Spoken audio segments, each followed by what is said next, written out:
Raksasa teknologi Google mengancam akan menghentikan layanan mesin pencari di Australia menyusul rencana parlemen mengesahkan rancangan undang-undang yang memaksa perusahaan teknologi Amerika Serikat untuk membayar media massa penyedia konten. Tak terima dengan kebijakan ini mendorong Google untuk pertama kalinya membuat ultimatum yang disebut sebagai skenario terburuk. Sementara pemerintah Australia memastikan tidak akan menanggapi ancaman ini. Sebelumnya, undang-undang bagi perusahaan teknologi diusulkan pemerintah Perdana Menteri Scott John Morrison.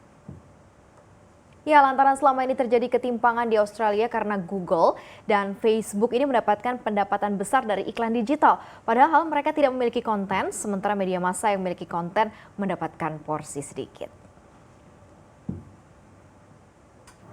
There are three concerns which I will touch on shortly, but the most critical of these is the requirement to pay for links and snippets in search. This provision in the code would set an untenable precedent for our business and the digital economy. It's not compatible with how search engines work or how the internet works. And this is not just Google's view, it has been cited in many of the submissions received by this inquiry.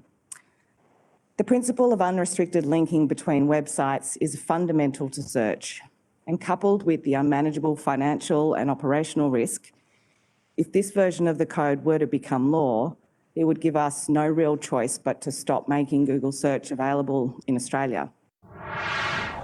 Australia makes our rules for things you can do in Australia.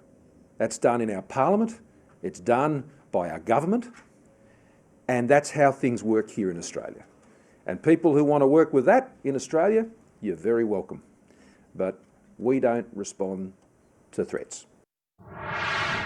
Oke, jadi Google kayaknya ngambek nih ya di Australia. Tapi sebenarnya sikap ini agak-agak berkebalikan dengan cara mereka merespon kebijakan yang sama di Perancis, di mana Google ini setuju justru untuk bayar penerbit atas konten berita yang ditampilkan di platform di sana. Kok bisa gitu ya? Nih di sana agree, di sini enggak gitu, malah ngambek. Nah itu dia pertanyaannya ya. Kalau kita lihat dari segi preferensi kedekatan juga kayaknya sama-sama dekat gitu ya. AS Betul. dengan Australia, kemudian AS dengan Perancis juga. Tapi kalau kita berbicara tentang penolakan atas rancangan UU di Australia ini, rupanya bukan hanya disuarakan oleh Google, tapi juga Facebook. Jadi katanya cakupan aturan yang diatur ini terlalu luas dan juga ternyata aksi membangkang dari Google dan juga Facebook di Australia ini juga mendapatkan dukungan langsung dari pemerintah Amerika Serikat, di mana pemerintah dari Amerika Serikat ini juga meminta negeri kangguru untuk membatalkan usulan undang-undang ini. Wah, kayaknya kalau udah pemerintah dilibatkan antar pemerintah ini artinya makin panas ya. Iya, ujung-ujungnya ini soal pendapatan. Benar. Ya. Semuanya juga cari cara untuk bisa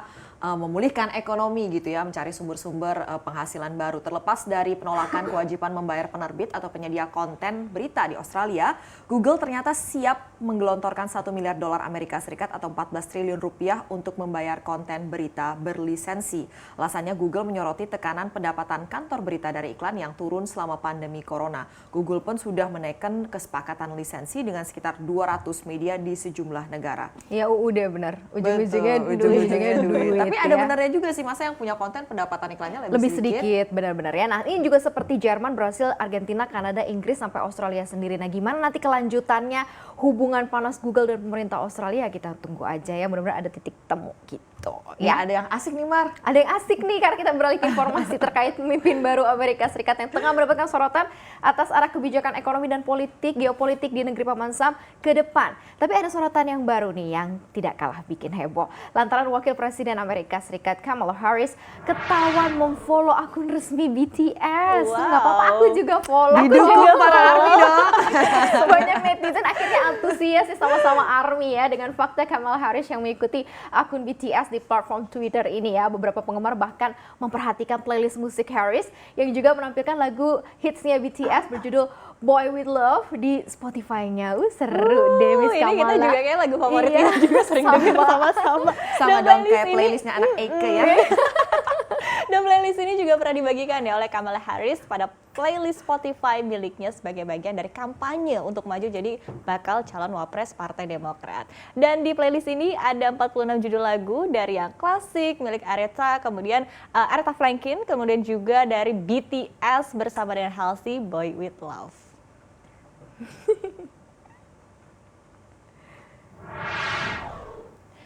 Iya, jadi sama seperti Presiden Amerika Serikat Joe Biden, Wakil Presiden Kamala Harris ini juga memiliki akun resmi kenegaraan ya. Dan ini adalah namanya @KamalaHarris kalau untuk akun pribadinya, tapi kalau misalnya dari akun resmi pemerintahnya itu adalah @VP. Jadi kalau misal Biden adalah POTUS ya, President of the United States, kemudian juga FLOTUS, First Lady of the United States. Jadi mereka dibikin akun baru oleh pemerintah ataupun juga dari kenegaraan itu sendiri. Dan kemudian rupanya yang menarik adalah dari daftar politikus dan juga pejabat negara yang diikuti oleh Kamala Harris, rupanya di akun @VP ini follow dong BTS. Di akun resminya loh ya follow-nya. Akun resminya, Jangan-jangan bukan Kamala pribadi. Harris ini memang adalah seorang ARMY Army sejati. fans BTS cabang Gedung Putih. Wah, cabangnya keren banget ya. cabangnya luar Jadi biasa. memang BTS ini sudah sangat mendunia dan dengan musik ini bisa merangkul siapapun, bahkan seorang pemimpin di Gedung Putih ya, luar biasa. Keren ya. Ternyata nih ya, bukan hanya Kamala, politikus dunia yang